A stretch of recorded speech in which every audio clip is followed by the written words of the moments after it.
آیت نمبر 8 سے ذکر شروع ہو رہا ہے ان کا جو کہتے ہیں خود کو مومن لیکن مومن نہیں ہیں. فرمایا وَمِنَ النَّاسِ مَن يَقُولُ آمَنَّا بِاللَّهِ وَبِالْيَوْمِ الْآخِرِ وَمَا هُمْ بِمُؤْمِنِينَ. بعض لوگ ایسے بھی ہیں جو کہتے ہیں ہم اللہ پر اور آخرت کے دن پر ایمان لائے ہیں، حالانکہ در حقیقت وہ مومن نہیں ہیں. تو اب تک 2 گروہوں کا ذکر ہم نے پڑھا تھا. ایک سچے مومن، ایمان کا بیج ان کے دل میں پڑا، اور جب بھی کوئی بیج درخت بنتا ہے تو اس درخت پر اس کا پھل بھی لگتا ہے. ایمان کا بیج ان کے دل میں پڑا اور نیک عمل کا پھل ان پہ لگ گیا. ایمان کا پھل، ایمان کے ثمرات ان کی شخصیتوں میں ظاہر ہو رہے ہیں.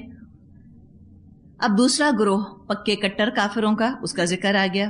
اب یہ بیچ کا گروہ، اصطلاحی نام، ٹرمینالوجی جو ایسے لوگوں کے لیے استعمال ہوئی وہ ہے منافق، ہیپوکریٹس.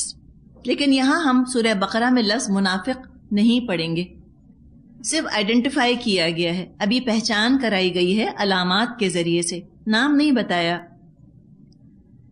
تو یہ بیچ کا گروہ، اس میں منافق آتے ہیں اور یہود بھی آتے ہیں، بنی اسرائیل، جیوز.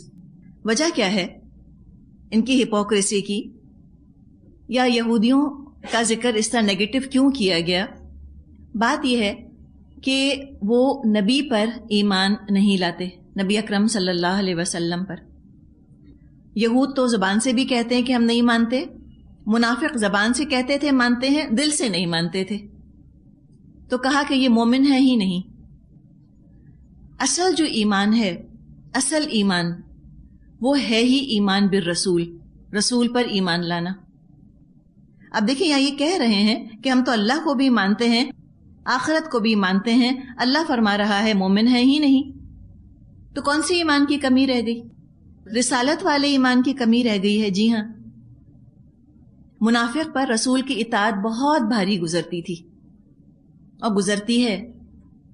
ریئیکشن ہوتا ہے اس کے اندر، ریولژن، اس کے اندر کراہیت آتی ہے رسول کی اطاعت کے نام سے، نہیں کرنا چاہتا رسول کی اطاعت، ریپیل ہوتا ہے. اور یہودی نبی اکرم صلی اللہ علیہ وسلم پر ایمان لانے کو ضروری نہیں سمجھتے تھے. اب جو رسول کی بات نہیں مانتا، رسول پر ایمان نہیں لاتا، تو نہ تو اس کو اللہ کی مرضی معلوم ہو سکتی ہے کہ اللہ چاہتا کیا ہے، اور نہ ہی آخرت کا صحیح کنسیپٹ، صحیح تصور سامنے آ سکتا ہے. رسول کو نکال دیں، من مانی آخرت بنا لیں، من مانے خدا پر ایمان لے آئیں.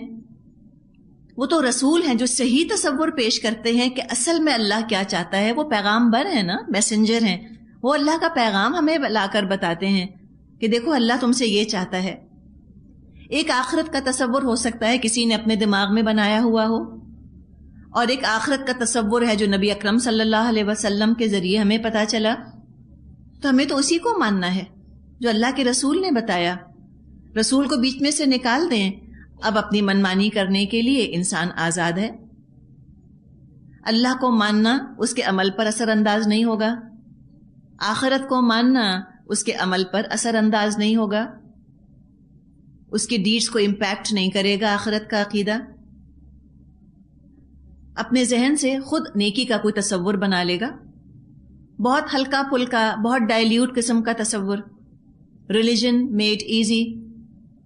آخرت کو بھی مانا، اللہ کو بھی مانا، اپنی مرضی کی.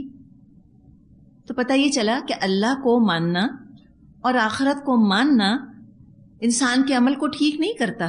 یہ عقیدہ ہے، عمل کو ٹھیک نہیں کرتا جب تک رسول کو نہ مانا جائے. رسول کی تعلیمات کی روشنی میں اللہ کی مرضی کو نہ سمجھا جائے اور آخرت کو نہ سمجھا جائے، ہدایت نہیں مل سکتی، ایمان نہیں آ سکتا. اسی لیے کہا وَمَا هُمْ بِمُؤْمِنِينَ، یہ مومن نہیں ہے. یہ یہودی بھی مومن نہیں ہے اور منافق بھی مومن نہیں ہے. یہ سورہ بقرہ، اس کے بارے میں آپ کو علم ہے کہ یہ مدنی سورت ہے. پہلے 2 گروہ جن کا ذکر آیا، مومنوں کا اور کٹر کافروں کا، یہ تو مکے سے چل رہے تھے، مکے ہی میں موجود تھے. جو تیسرا گروہ ہے، بین کا، بیچ کا گروہ، منافق، اس کا وجود مکے میں نہیں تھا. نفاق کا پودا مدینے آ کر لگا اور یہ یہودیوں کی سرپرستی میں لگا. یہود یوں سمجھے جیسے یہ ٹال درخت کہیں ہوتے ہیں نا، اور اس کے شیڈ میں کچھ چیزیں پروان چڑھتی ہیں، اس کے سائے میں کچھ پودے پروان چڑھتے ہیں، تو یہ یہودی سمجھے کہ وہ درخت تھے جن کے سائے میں نفاق کا پودا پروان چڑھا۔ مدینے میں علمی لحاظ سے، انٹلیکچولی اور تمدنی لحاظ سے، کلچرلی یہودیوں کا غلبہ تھا، وہ ڈومیننٹ تھے، یہودی ڈومیننٹ تھے۔ مکے میں تو جو لوگ اسلام لاتے تھے ان کو پتہ ہوتا تھا کہ اسلام لانا، اسلام کا اظہار کرنا جان جوکھوں کا کام ہے، تو ان کے دلوں میں پہلے ایمان اور اسلام کی سچائی جگہ بناتی تھی۔ ایمان پہلے آتا تھا، ان کا دل پہلے قائل ہوتا تھا، اسلام کے بارے میں وہ سنتے تھے، پڑھتے تھے، ان کا دل گواہی دیتا تھا کہ جو اسلام کی تعلیمات ہیں 100% سچی ہیں، تو وہ حق کی خاطر، سچائی کی خاطر ایمان لاتے تھے اور پھر زبان سے بھی اقرار کر لیتے تھے۔ کوئی دنیا کا فائدہ ان کو حاصل نہیں ہو رہا تھا مکے میں اسلام کا اقرار کر کے، اس لیے کہ اسلام ڈاؤن ٹروڈن تھا، گرا پڑا تھا۔ فائدہ تو کیا حاصل ہوتا، جو پہلے فائدہ مل رہا ہوتا تھا وہ بھی ہاتھ سے چلا جاتا تھا، کچھ ہاتھ پلے نہ آتا تھا۔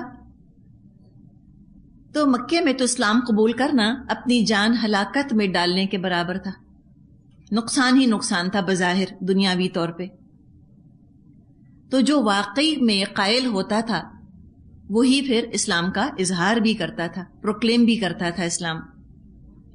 لیکن مدینے آ کے حالات بدل گئے، اب فائدے حاصل ہونے لگ گئے، اسلام لانا کلچرلی ایکسیپٹیبل ہو گیا، معاشرے کی سطح پر قابل قبول ہو گیا، کوئی مار نہیں پڑتی کلمہ پڑھنے پر، نقصان تو دور کی بات، بہت سے فائدے ملنے لگ گئے۔ تو لہٰذا دنیا کے فائدوں کے لیے کچھ لوگوں نے اپنے آپ کو مسلمان کہنا شروع کر دیا۔ اب یہ کون ہے؟ یہ حق کی خاطر نہیں آئے، یہ فائدوں کی خاطر آئے۔ منافق وہ جو آخرت بنانے کے لیے اسلام نہیں لاتا، دنیا بنانے کے لیے اسلام لاتا ہے۔ منافق وہ جو اللہ کی خاطر ایمان نہیں لاتا، اللہ کو راضی کرنے کی خاطر ایمان نہیں لاتا، لوگوں کی خاطر ایمان لاتا ہے کہ بھئی سبھی مسلمان ہیں، چلو میں بھی ہو جاتا ہوں۔ مسلمز بائی برتھ ہو سکتے ہیں، یا مسلم معاشرے ہی میں چونکہ رہتے سہتے ہیں، کاروبار کرتے ہیں، شادیاں وہیں کرنی ہیں، تعلقات وہیں نبھانے ہیں، کہتے ہیں پورا خاندان ہے، ہم بھی مسلمان۔ تو مدینے آ کے تو جان مال کو کوئی خطرہ نہیں تھا کلمہ پڑھنے میں، دلوں میں اللہ اور اللہ کے رسول کی محبت نہیں تھی منافقوں کے، چونکہ فائدہ نظر آیا مسلمان ہونے میں، اس لیے مسلمان ہو گئے، جن کو ہم اردو میں کہتے ہیں ابن الوقت قسم کے لوگ۔ اب کوئی یہ نہ سوچے کہ نعوذ باللہ مدینے کے سارے مسلمان ایسے ہی تھے، نہیں، مدینے میں جو مسلمان ہوئے اکثریت مومن تھی، اقلیت مائنورٹی منافق تھی۔ اور یہ کون سی مائنورٹی تھی؟ جو یہودیوں سے بہت دوستیاں رکھتے تھے، جو یہودیوں کے زیر اثر تھے، جیوز کے انفلوئنس میں تھے، تو یہ ان کا ذکر ہے۔ یہاں بھی آپ دیکھ رہی ہیں کہ کسی گروہ کا نام نہیں لیا کہ بنی اسرائیل ایسے ہیں یا منافق ایسے ہیں، کوئی نام، کوئی ٹرم استعمال نہیں ہوئی، کچھ خصوصیات بتائی گئی ہیں، کچھ کیریکٹرسٹکس ہیں جو کہ بتائی گئی ہیں، ایک کردار پیش کر دیا گیا ہے۔ اب ہر ایک کے سامنے اللہ نے قرآن کے شروع ہی میں یہ آئینہ رکھ دیا، میرے سامنے، آپ کے سامنے۔ ہم یہ دیکھ لیں کہ ہم ان تین میں سے کس قافلے میں شامل ہیں۔ کیا ہم پکے مومن ہیں؟ کیا ہم کٹر کافر ہیں؟ یا ہم یہ بیچ بیچ کا گروہ ہیں؟ اب جب بھی کوئی دعوت پیش ہوگی معاشرے کے اندر، کوئی انقلابی دعوت، کوئی ڈائنامک کنسیپٹ سامنے پیش کیا جائے گا، تو ہمیشہ یہ تین گروہ ہی سامنے آئیں گے۔ معاشرہ، سوسائٹی ان تین کیٹیگریز میں ڈیوائیڈ ہو جائے گی۔ اسلام کی دعوت ریولوشنری دعوت ہے، اس میں ڈائنامزم ہے، اس میں حرکت ہے، اس میں موومنٹ ہے، اسٹیگنیشن نہیں ہے، جمود نہیں ہے اسلام کے اندر۔ اسلام کوئی کلٹ نہیں ہے، کوئی خفیہ تنظیم نہیں ہے کہ خفیہ کہیں چھپ چھپا کر کچھ ریچولز کر لو، کچھ رسومات کر لو، کچھ رسومات بجا لاؤ تو بس تو مسلمان ہو جاؤ گے۔ نہیں، کلٹ نہیں ہے، سیکریٹو نہیں ہے۔ اور اسلام صرف زبانی دعویٰ نہیں چاہتا، یہ نہیں چاہتا کہ تم خالی زبان سے کہہ دو کہ ہاں ٹھیک ہے ہم مسلمان ہیں. ہم کہتے ہیں نا نوڈنگ ایکنالجمنٹ، ٹھیک ہے وی ایکنالج، ہاں ٹھیک ہے اسلام ہے. یہ نہیں چاہتا اسلام. اسلام عمل کی تبدیلی چاہتا ہے. نظام بدلتا ہے، پسند ناپسند بدلتی ہے، رات دن بدلتے ہیں انسان کے، ترجیحات پرائیورٹیز بدلتی ہیں، تصورات بدل جاتے ہیں، سوچنے کا انداز بدل جاتا ہے، اچھا اور برا اس کا تصور بدل جاتا ہے، کنسیپٹس چینج ہوتے ہیں. تو جب یہ تبدیلی آئے گی کچھ لوگوں میں اور کچھ لوگوں میں تبدیلی نہیں آئے گی تو ٹکراؤ تو ہوگا، کلیش تو ہوگا، تصادم لازمی ہے. اب جب یہ کلیش شروع ہوتا ہے، ایسے میں کچھ لوگ ہیں جو پوری یقین کے ساتھ اس دعوت کا ساتھ دیتے ہیں، ٹھک جاتے ہیں، کہتے ہیں جو ہو سو ہو، اسلام کی کشتی تیری تو ہم تیریں گے، یہ ڈوبی تو ہم بھی ڈوبیں گے. پوری طرح سے وہ آ جاتے ہیں اسلام میں. ایک اور گروہ ہوتا ہے جو کھلم کھلا مخالفت پر آمادہ ہو جاتا ہے، سامنے سے وار کرتے ہیں، سامنے سے حملہ کرتے ہیں، یہ ووکل ہوتے ہیں، زور زور سے کہتے ہیں کہ ہم نہیں مانتے تمہاری بات کو. ایک گروہ بیچ کا ہے جس کا یہاں ذکر ہے. یہ وہ ہیں جو نئی بات کو قبول کرنا چاہتے ہیں، قبول کر لیتے ہیں اس لیے کہ فائدے مل رہے ہوتے ہیں، کچھ ایڈوانٹیجز ہوتے ہیں، اور نئی نئی باتیں، نئی تعلیمات یہ اپیل بھی کر رہی ہوتی ہیں، دل کو اچھی بھی لگ رہی ہوتی ہیں تو ایکسیپٹ کر لیتے ہیں آ کر. لیکن ادھر سے پہ تقاضا آتا ہے کہ کچھ کام جو تم آلریڈی کر رہے تھے اس کو چھوڑو، کچھ نئے کام اختیار کرو. اب یہاں پزل ہونے لگتے ہیں، گھبرانے لگتے ہیں. یہ چاہتے ہیں کہ جو باتیں اسلام بتا رہا ہے ہم ان کو قبول کر لیں، لیکن جو ہم پہلے سے کر رہے ہیں اس کو چھوڑیں نہ. جو پہلے سے ہم کرتے چلے آ رہے ہیں، جو ہمارے نظریات ہیں، رسومات ہیں، رواج ہیں، پسند ناپسند ہے، اس میں سے کوئی چیز ہمیں چھوڑنی نہ پڑے، اور جو اسلام بتا رہا ہے اس کو قبول کر لیں.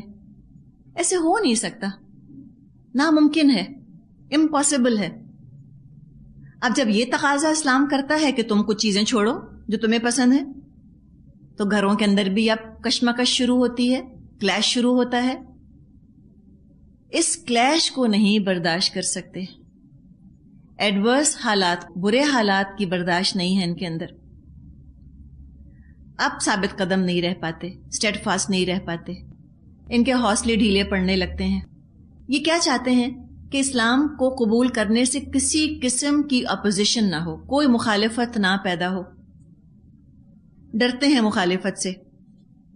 تو پھر اب کیا کہیں، اسلام کو چھوڑنا بھی نہیں، جو پہلے کر رہے ہیں اس کو بھی کرتے رہنا ہے.